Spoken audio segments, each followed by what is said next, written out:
because he's making a lot of headlines up in New Hampshire, is our guest now. He is Vermin Supreme, and he joins us all the way from his home up there. And good morning, Mr. Supreme. How are you? Good morning, America, and Tim. How are you today? Oh, we are doing very well. I speak collectively for all of America, but we need some help. And of course, anybody that's been paying attention to the news this week has seen you arrive and declare your candidacy for president, and let everybody know exactly what it is that you stand for that makes you different than some of these other candidates that we've seen. Yes, it would be my pleasure to do so. My name, of course, is Vermin Supreme. All politicians are vermin, and I am the Vermin Supreme, and that is why I am the most qualified candidate in this race at this time. Yes, I will lie to you because I am a politician, and I have no reason not to.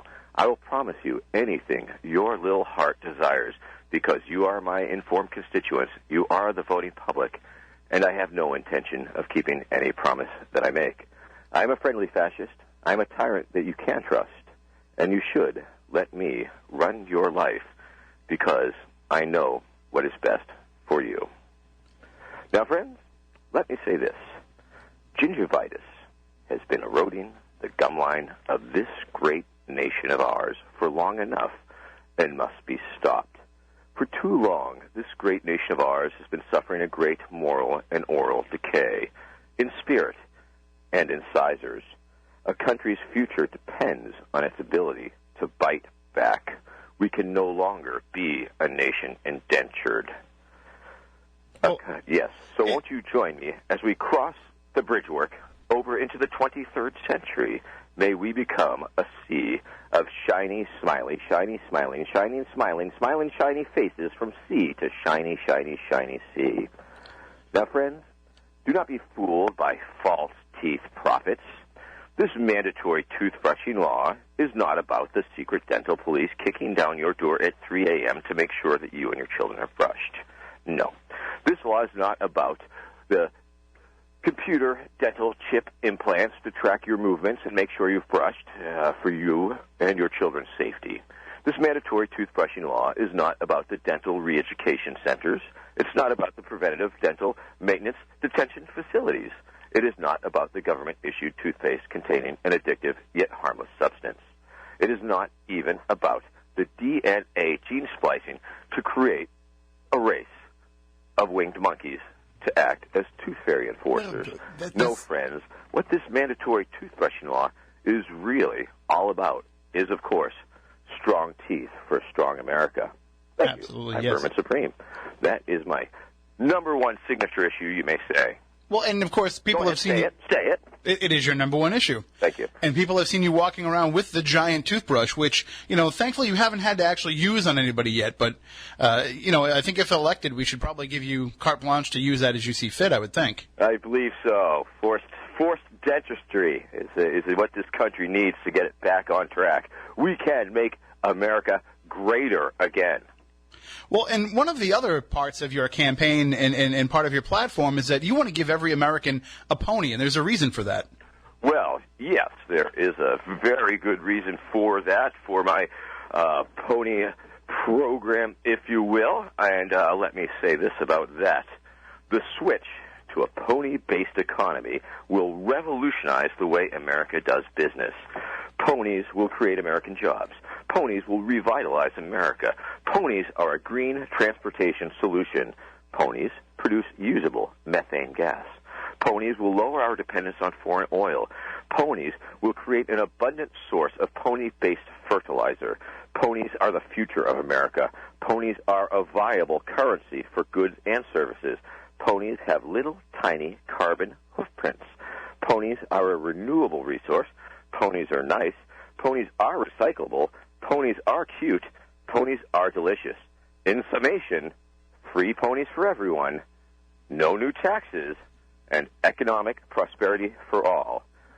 Now, it should also be noted, of course, that this free pony that you will receive is indeed a federal pony identification system. You must have your pony with you at all times. Understood. Well, and of course, you've run for president before. This is not the first time, but in 2012, you campaigned on a platform of zombie apocalypse awareness and a way to utilize these zombies when they do come as a way of having a renewable energy source. That is very, very true. And I am very glad that the Pentagon and the CDC have finally gotten on board with the zombie apocalypse awareness. I believe all my efforts have paid off, and if you go to the Center of Disease Control, you will find out that they have a plan in place for the zombie apocalypse, as does the Pentagon. Now, of course, my program is a little bit different in that I hope to utilize the awesome power of zombies to create energy to lower America's dependence on foreign oil by utilizing the latest in giant hamster wheel technology.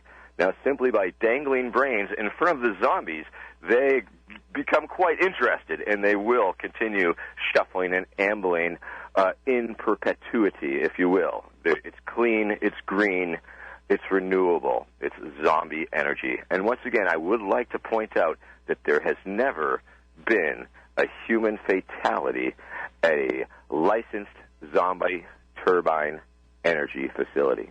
Thank you. I'm Vermin Supreme. Well, and part of the other of your 2012 platform too was time travel research as well. And we're talking about making America greater, and couldn't we use time travel to help improve the country? Yes, sir. You are 100% correct in that. Time travel is a very, very important signature issue. It is one of the 4 planks that makes my little soapbox. And, of course, yes, I promised in the past to go back in time and kill baby Hitler with my bare hands, by golly. And, of course, Jeb Bush finally responded to my email there, and I think we all heard him say that he would go back in time, but let me say that I am the only candidate who will go back in time. In fact, I didn't even know that there were more than one child in the Hitler household, and I feel bad about killing his 2 infant brothers there. But so it goes. The time travel program marches on. I was able to break Napoleon Bonaparte's arm, as you can see in many of the paintings, and thus changing the course of Waterloo. So I do take credit for that. Of course, I will be going back in time and killing all the bad guys. All the bad guys. Saddam Hussein, Bin Laden, all of them. Yes. Well, I think that led to some concern, though, when you showed up this week in New Hampshire and you were fully armed, and it said that you don't really go anywhere without your complement of weapons. I believe that's a slight exaggeration, but I will take it. Yes, when I went to New Hampshire to do my filing, I was indeed carrying several firearms because, once again, New Hampshire is one of the most Second Amendment-friendly states in the nation. In New Hampshire, open carry is the law with no conditions, and in fact, you are allowed to carry your guns openly, not concealed, of course, unless you have a permit, into the State House of New Hampshire. And so it was an exercise in my Second Amendment rights. I was also, of course, playing towards my base, the Libertarian Free State Project, and I really needed to burnish my Second Amendment credentials. I believe people thought that I might be a little weak on that. So, yes, I did have a pump-action shotgun on my back. It had a lovely, it had flowers sticking out of the barrel, as it did an American flag sticking out of the barrel, and a smiley face balloon sticking out of the barrel. I had a Glock on my hip and another pistol duct taped to the outside of my boot. I was hoping to be the first candidate to openly carry while filing for the presidency in New Hampshire. However, because Ben Carson was there, or he was waiting to file, I seem to have held him up a little bit, the Secret Service were involved, and the Secret Service used their federal powers to override the Second Amendment protections in New Hampshire. So I was disarmed before I was allowed to file. Once again, there was no ammunition involved, and I'd like to very much address one media report in particular, which was the base of another media report. The Australian Broadcasting Company claimed that I had a pistol in my boot, and that is simply untrue. The The pistol itself was holstered, and it was duct taped to the outside of my boot, and that is clearly visible on my profile pic on the Facebook page. Yeah, we're talking about the boot on top of your head. Yeah, of course, yes. Are there any other boots? I'm sorry, I didn't make that clear. Yes, it was taped to the big old rubber boot right on my head. So essentially it was strapped to my head. And of course, it's $1,000 to file for running for president in New Hampshire, and you laid that down with $50 bills with a particular message written on them. Yes, I did. Part of the Stampede project. Were there, and they have these wonderful stamps. If you look up Stampede, it's a project, and they sell these stamps for a very reasonable price. They're like stampers. You get the stampings. And so I had Ryan, my assistant, at that moment, stamp each and every bill in real time as I was plunking it down on the counter, and each of these bills were stamped with the phrase, not to be used for bribing politicians. So I felt that was a very important statement to make. Not a big fan of Citizens United. Corporations being people is a fiction, unlike people being people, which is obviously a very real thing. So I can reach out and poke you in the ribs. I can't do that to a corporation, sadly. So now the primary is expected to be held around February 9th. Nothing's actually been set in stone, but being a New Hampshire resident, do you plan on trying to get ahead of the rest of the candidates and doing a lot of extra campaigning? Yes, I do. Yes, I do. I believe this could be my year.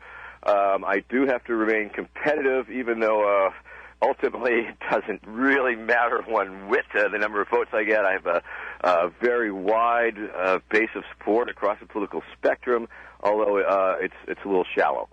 Very wide, a little shallow. But yes, I will be knocking door to door. I will be appearing at other candidates' events, unarmed, I might add, because once again, part of my campaign has always been attempting to engage in debate with the other candidates, and I've had quite a bit of success over the years. And I believe that if people generally, if they believe me to be armed, it might impede my access. So that particular one was a little bit of a one-off.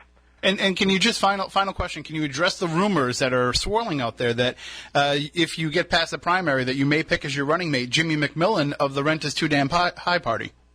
Yes, that is a very real possibility. We have worked together in the past. We have a mutual reciprocity agreement, whereas he...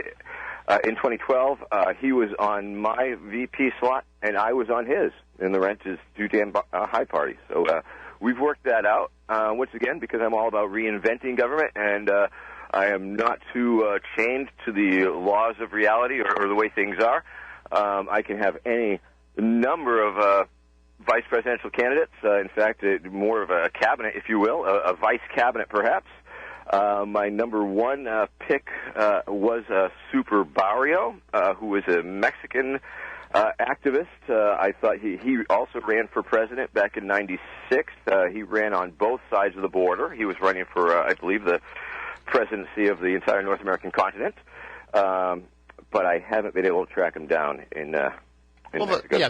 The mask doesn't help. He just blends right in with the mask. Yes, with that wrestling mask of his. He's truly a great Mexican hero, and I think he's Mexico's Jimmy McMillan, so I'd love to have them both along for the ride. And, a lot of people ask me if they can be my vice president, and me being the very friendly politician that I am, I say yes, of course you can. Everybody gets a turn. Yeah, everybody gets a turn. Ultimately, if I can address this briefly on the Jimmy McMillan subject, I do hope to ultimately replace Congress with a high council of Internet memes. My belief is that people who have become memes and gone viral on the Internet, they have received votes. They've received digital votes. And I believe that once there's a lot of talk about moving actual voting over to the Internet, and I believe then at that point then it'll be a very simple thing to count hits or votes or likes as actual votes and install this high council of Internet memes. I'm hoping to have Sweet Honey Brown, because ain't nobody got time for this. I'm hoping to have Antoine Dobson in charge of security.